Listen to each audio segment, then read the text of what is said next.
सागर विधानसभा से कांग्रेस पार्टी से प्रत्याशी निधि जैन ने अपने समर्थकों के साथ नामांकन पत्र जमा किया और उनके साथ उनके पति एवं जिला अध्यक्ष राजकुमार पचौरी शामिल थे। और आप देख सकते हैं नामांकन पत्र दाखिल करने के बाद जैसे ही बाहर निकली तो मीडिया ने जब उनसे सवाल किए तो क्या कहते नजर आई निधि जैन।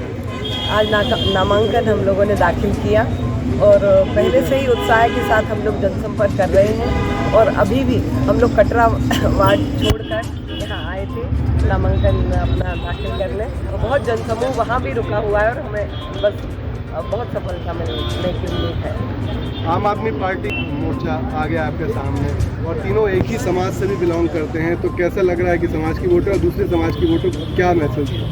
ऐसी कोई बात नहीं है भाई साहब। आम आदमी पार्टी और अन्य पार्टियां भी अभी आएंगी, अभी तो शुरुआत है नामांकन पत्र दाखिल करने की। 30 तारीख लास्ट डेट है और आएंगी और हम जो अपने सिद्धांतों पर लड़ रहे हैं उस पर अडिग रहेंगे और जनता हमारा रुझान देख रही है। मैडम, एक बात और देखने में आ रही है, आपके परिवार से भाजपा ने भी टिकट दिया है, तो कितनी दिक्कतें बन रही हो, कितनी दिक्कत का सामना करना पड़ रहा है? बिल्कुल किसी भी तरह की कोई दिक्कत नहीं है, कोई मानसिकता किसी की भी अलग नहीं है।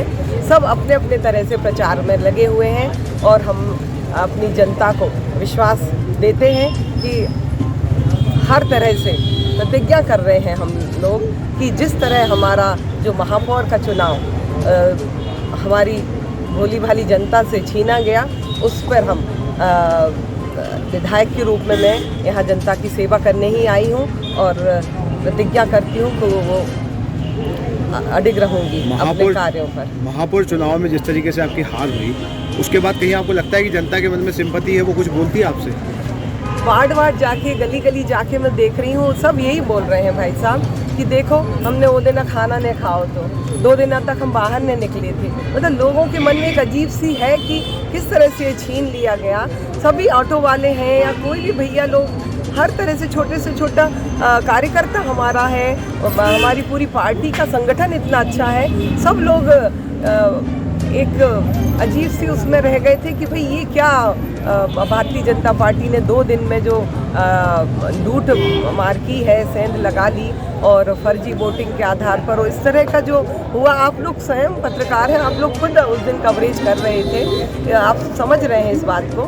तो ये अब जनता समझ गई है और अब जोश के साथ कह रही है कि हम एक पोलिंग बूथ पर सुबह 6 बजे से शाम 7 बजे तक रहेंगे। निधि जी, लाडली बहनाओं को कैसे मनाएंगे? अब भाजपा का एक फैक्ट है लाडली बहना का, अब कैसे बहनों को मनाने की ज़रूरत ही नहीं है। लाडली बहना है उनकी बाप आके कह रही थी हमें नहीं चाहने पैसा, ऐसा पैसा कचू काम के नहीं है। इतनी महंगाई बढ़ रही है, बेरोजगारी बढ़ रही है, आप हमें पहले रोजगार दीजिए ना, हमारे लिए छोटे छोटे से कुछ उद्योग लगाइए, तब हम जानेंगे। कमलनाथ जी ने नारी सम्मान, इससे उनका कोई वो नहीं है। वो चाहते हैं कि एक मजबूत उनको हाथ मिले जिसको, और इस बार वो अवश्य हाथ के पंजे पर वोट डालकर मुझे विजयी बनाने की नीति बना रहे हैं।